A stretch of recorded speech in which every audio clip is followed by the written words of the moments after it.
ಎರಡನೇ ತರಗತಿ ವಿದ್ಯಾರ್ಥಿ ಮೇಲೆ ಲೈಂಗಿಕ ದೌರ್ಜನ್ಯ ಎಸಗಿರುವಂತಹ ಘಟನೆ ನಡೆದಿದ್ದು ಮಾನ್ವಿ ಪೊಲೀಸ್ ಠಾಣೆಯಲ್ಲಿ ಪ್ರಕರಣ ದಾಖಲಾಗಿದೆ.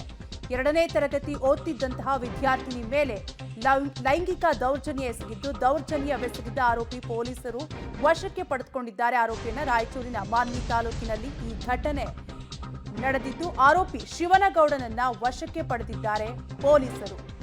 ಸರ್ಕಾರಿ ಆಸ್ಪತ್ರೆಗೆ ಬಾಲಕಿಯನ್ನ ದಾಖಲಿಸಿ ಚಿಕಿತ್ಸೆಯನ್ನು ಕೂಡ ಕೊಡಿಸಲಾಗ್ತಾ ಇದೆ. ಲೈಂಗಿಕ ದೌರ್ಜನ್ಯ ಎಸಗಿದ್ದು ಆರೋಪಿಯನ್ನ ಅರೆಸ್ಟ್ ಮಾಡಿದ್ದಾರೆ.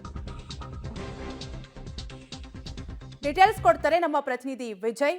ಎರಡನೇ ತರಗತಿ ವಿದ್ಯಾರ್ಥಿ ಮೇಲೆ ಲೈಂಗಿಕ ದೌರ್ಜನ್ಯವನ್ನ ಎಸಗಿರುವಂತಹ ಘಟನೆ ನಡೆದಿದೆ. ಯಾವಾಗ ಆಗಿದ್ದು ಈ ಘಟನೆ? ಕಂಪ್ಲೇಂಟ್ ಏನಾದರೂ ದಾಖಲಾಗಿದೆಯಾ? ಹೇಗೆ? ಕಾವ್ಯ, ಇದು ಇವತ್ತು ಮಧ್ಯಾಹ್ನ ನಡೆದಿರುವಂತಹ ಘಟನೆ.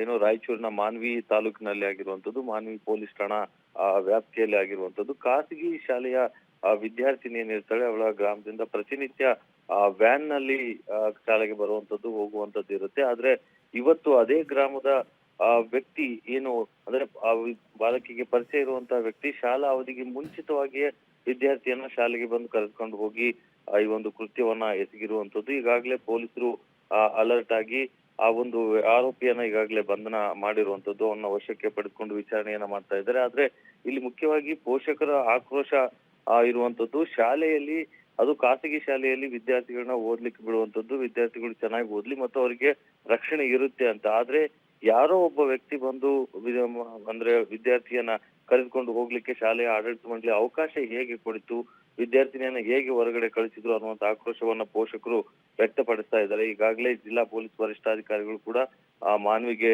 ಭೇಟಿಯನ್ನ ನೀಡಿದ್ದು ಖುದ್ದಾಗಿ ಅದನ್ನ ಪರಿಶೀಲನೆಯನ್ನು ಕೂಡ ಮಾಡ್ತಾ ಇದ್ದಾರೆ. ವಿದ್ಯಾರ್ಥಿನಿಯನ್ನ ಸರ್ಕಾರಿ ಆಸ್ಪತ್ರೆಗೆ ಈಗ ಸೇರಿಸಿರುವಂತದ್ದು, ಅವಳಿಗೆ ಚಿಕಿತ್ಸೆ ಕೂಡ ಮುಂದುವರೆದಿರುವಂತದ್ದು. ಜೊತೆಗೆ ಶಾಲೆಯ ವ್ಯವಸ್ಥಾಪಕರು ಏನಿದ್ದಾರೆ ಅವ್ರನ್ನು ಕೂಡ ವಶಕ್ಕೆ ಪಡೆದು ವಿಚಾರಣೆ ನಡೆದಿರುವಂತದ್ದು ಆಗಿದೆ. ಕಾವ್ಯ, ಈಗಷ್ಟೇ ಪ್ರಕರಣ ದಾಖಲಾಗಿರುವಂತದ್ದು. ಇನ್ನು ಮುಂದೆ ತನಿಖೆ ಮುಂದುವರಲಿದೆ. ಕಾವ್ಯ, ಥ್ಯಾಂಕ್ ಯು ವಿಜಯ್ ಡೀಟೇಲ್ಸ್ಗಾಗಿ.